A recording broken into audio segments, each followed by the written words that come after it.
The Lord visited Sarah as he had said, and the Lord did to Sarah as he had spoken. Sarah conceived, and bore Abraham a son in his old age, at the set time of which God had spoken to him. Abraham called his son who was born to him, whom Sarah bare to him, Isaac. Abraham circumcised his son Isaac when he was 8 days old, as God had commanded him. Abraham was 100 years old when his son Isaac was born to him. Sarah said, God has made me laugh. Everyone who hears will laugh with me. She said, Who would have said to Abraham that Sarah would nurse children?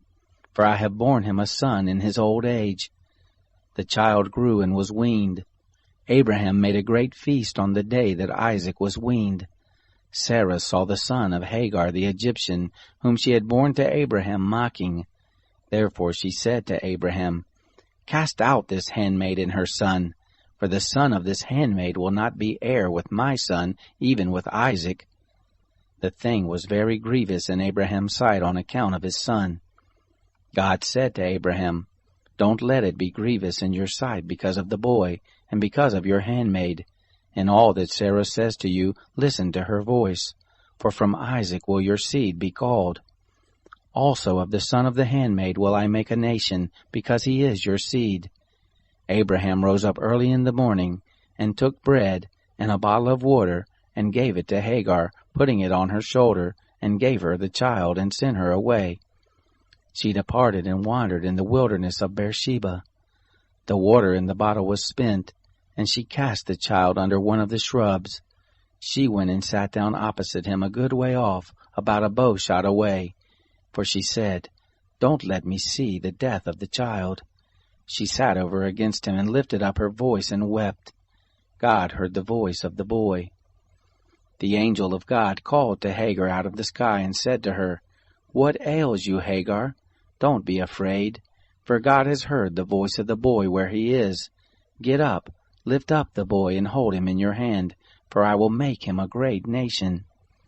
God opened her eyes, and she saw a well of water. She went, filled the bottle with water, and gave the boy drink. God was with the boy, and he grew. He lived in the wilderness, and became, as he grew up, an archer. He lived in the wilderness of Paran. His mother took a wife for him out of the land of Egypt.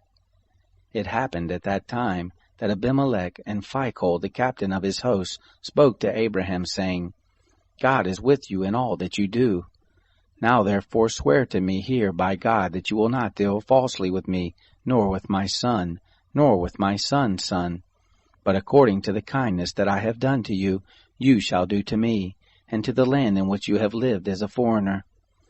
Abraham said, I will swear. Abraham complained to Abimelech because of a water well which Abimelech's servants had violently taken away. Abimelech said, I don't know who has done this thing, neither did you tell me, neither did I hear of it until today. Abraham took sheep and oxen and gave them to Abimelech.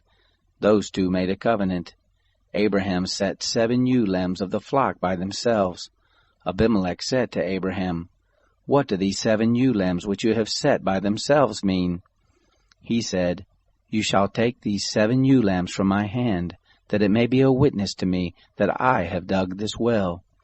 Therefore he called that place Beersheba, because they both swore there. So they made a covenant at Beersheba. Abimelech rose up with Phicol, the captain of his host, and they returned into the land of the Philistines. Abraham planted a tamarisk tree in Beersheba, and called there on the name of the Lord, the everlasting God.